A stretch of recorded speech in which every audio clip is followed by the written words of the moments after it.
आज मेरी तबीयत ठीक नहीं है, हम कल बात करेंगे। मैंने हाँ बोला और फ़ोन रख के सो गया। रात के 2 बजे अचानक से मेरी आंख खुली। ना जाने कैसे उसका नंबर मिला दिया। उसका नंबर दूसरी लाइन पर मसरूफ़ था। 5 मिनट बाद मुझे वापस कॉल आई।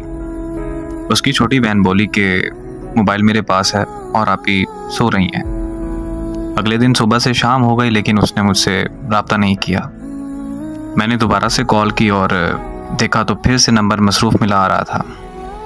1 मिनट बाद कॉल बैक आई और उसने मुझे कहा कि मैं कज़न से बात कर रही थी। मैं खामोशी से उसकी बात सुनता रहा और फिर कुछ वक्त तक हम दोनों खामोश रहे। फिर वो कहने लगी कि अगर ऐसे ही खामोश रहना है तो मुझे बता दो, मैं कॉल बंद कर दूं। मैंने मुस्कुरा कर कहा, जैसे तुम्हें ठीक लगे। उसने कहा कि ओके, अब मुझे कॉल मत करना। बस ये कहकर उसने कॉल बंद कर दी। मैंने कुछ देर बाद उसे फिर कॉल कर दी। इस बार फिर से उसका नंबर मसरूफ़ आ रहा था।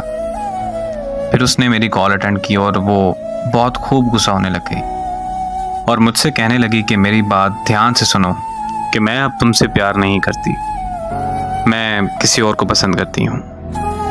6 साल का रिश्ता उसने एक पल में ख़त्म कर दिया। मैंने उससे पूछा कि आखिर कौन है वो लड़का।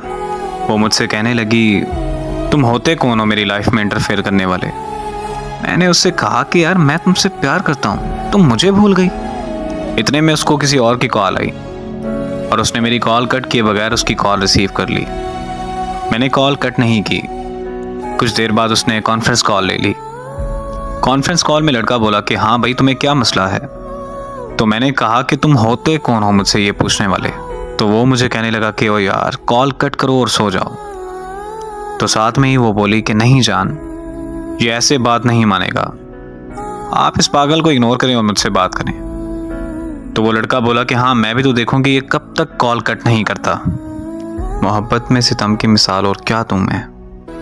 मैंने अपने महबूब को किसी और के साथ रोमांस करते देखा है। वो वक्त गुजरता गया और मैंने बहुत मुश्किल से खुद को संभाला। 3 साल बाद मुझे एक रॉन्ग नंबर से कॉल आई। मैं कॉल अटेंड करते ही उसकी आवाज़ पहचान गया। वो बोली कि कैसे हो तुम। मैंने उसे कहा कि तुम काम की बात करो बस।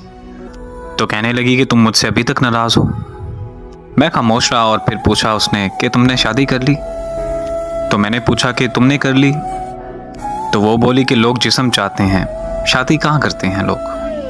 बात यह है कि जिससे आप मोहब्बत करते हैं उससे कभी मोहब्बत ख़त्म नहीं होती, लेकिन इस तरह करने से आपकी ज़िंदगी में उस शख्स का वजूद चला जाता है। और ज़िंदगी में मोहब्बत होती है, लेकिन उस मोहब्बत का मतलब एक शख्स से वफा करना होता है। और खुदारा मेरी उन लोगों से गुजारिश है कि जिस्मों से खेलकर मोहब्बत के नाम को बदनाम मत कीजिए।